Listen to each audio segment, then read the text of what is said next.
fusk med mig. Welcome on stage. Now with me, Thank Lotta, you. you're the CFO at ATG.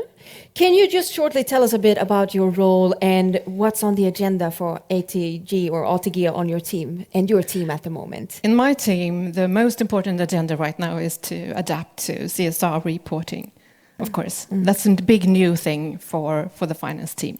And that's what I'm going to speak about here today.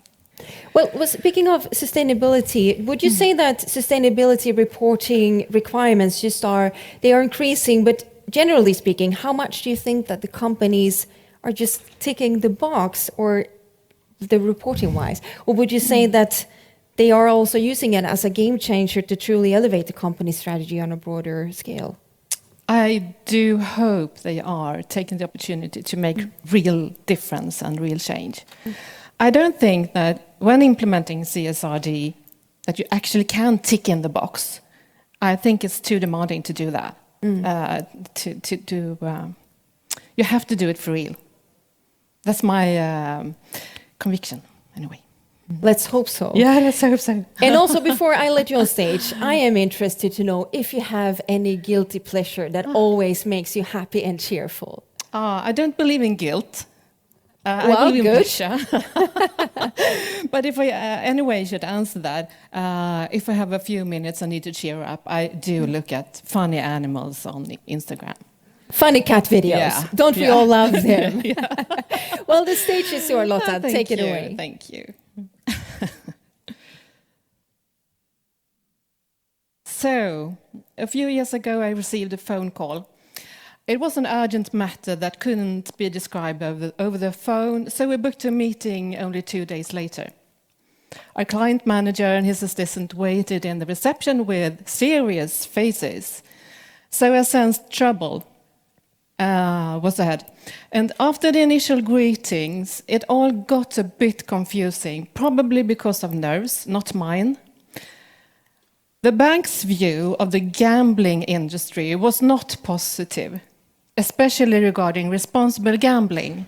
And that is, of course, our most important sustainability topic. Due to this, the bank's board of directors had made a policy decision to terminate all relations with customers in the gambling industry. That's a quite dramatic decision to make. Or at least they should stop financing us and other competitors. I joined ATG 10 years ago, and it's been an exciting journey, both for me personally and for the company. 10 years ago, we had 270 employees, and we had a monopoly given by the Swedish government in horse race betting, a monopoly that we didn't want to keep. So it was quite a special situation. Today, we operate in a transformed market, competing with other companies licensed in Sweden. We have twice as many employees and have increased our return to the owners by 40% on average annually. Focus on sustainability issues has increased a lot during these 10 years. For me, it's always been important to understand the reason behind decisions. In this case, with the bank, with sweeping arguments and tarring all the companies in the branch with the same brush, I had a very hard time to understand. And I also had a hard time to understand if we were going to be able to make payments or receive payments in the future, and what would happen if more banks made the same decision. For me, it was clear, however, that the importance of sustainability efforts was enormous. Today we have 70 gambling companies licensed in Sweden. Some are among the large companies on the stock market. Gambling licenses are given by an authority with extensive control tasks and the ability to hold companies accountable with large fines. It's a comprehensive regulation with clear responsibilities for customer care. Yet many of these companies have difficulties getting their cooperation with Swedish banks to actually function. And my conclusion is, of course, that the industry hasn't taken its responsibility seriously enough. So if I would give you a little background... där var den. Sorry. About ATG. We are celebrating our 50 years anniversary today. This year we are owned by the Swedish Trotting and Swedish Thoroughbred organizations. We have a turnover about 6 billion in revenues, and our surplus goes back to the horse industry. And we average about 2.3 billion to these organizations annually. We have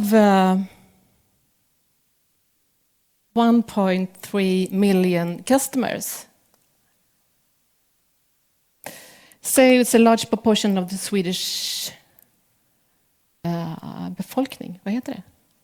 Population, sorry. I work in a Swedish company. We never speak English, so you have to forgive me for this. Oh, thank you. So we are the engine of the horse industry and the compass of the gambling industry, of course, being the largest company in the gambling industry. Meaning our mission is sustainability.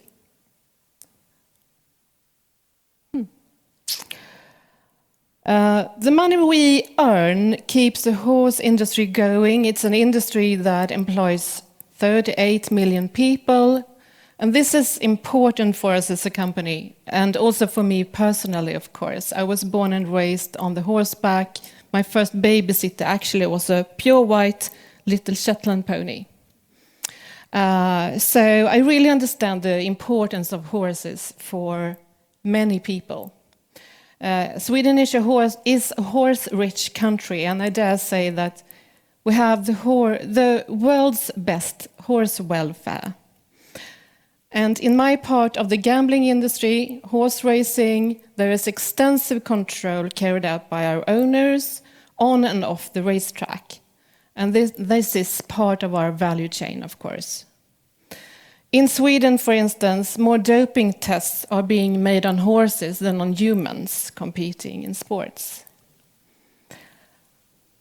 We have approximately 360,000 horses in Sweden, and this contributes both to biological diversity and a living countryside with functioning agriculture, and I think that's quite important.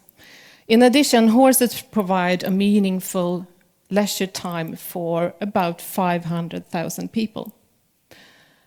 And at ATG, we have been working with our most important sustainability issues for many years, and they are absolutely central for us for being successful in the long run. And this is our sustainability strategy. So at this time, a few years ago, when the bank called me, our responsibility for sustainability strategy and also much of the practical work were organized in the corporate communications department. And I think that's quite common still in many companies. But I found this challenging, and that's because the work is so much more extensive than that. So in order to improve, we decided to reorganize to develop the work effectively. The sustainability function was divided into two, the customer-oriented work and to the governance and reporting part of it. So we moved control, governance and reporting into my organization, where we develop our capacity to implement CSRD and to drive real change. We also have the responsibility for business planning processes, which facilitate a strong integration of the sustainability throughout the business. Our impact now is so much better than it was before, and it enables us to really develop towards our sustainability targets. By integrating sustainability work in all parts of the organization, we gain strength in it, and we also gain good results. As a CFO, I'm of course responsible for the company's external reporting. We started reporting according to GRI some years ago, and understandably we have struggled with some silo thinking. Sustainability was sometimes something somebody else was responsible for. Now it's really integrated in our whole business. For me, this is a leadership issue. And developing sustainability work is extremely important for long-term successful business. And it's of central importance that we as a company, including all employees, strive to reach challenging goals. And one of these is to implement a better reporting regarding sustainability. And of course, what is good today will not be good tomorrow if it doesn't continue to develop.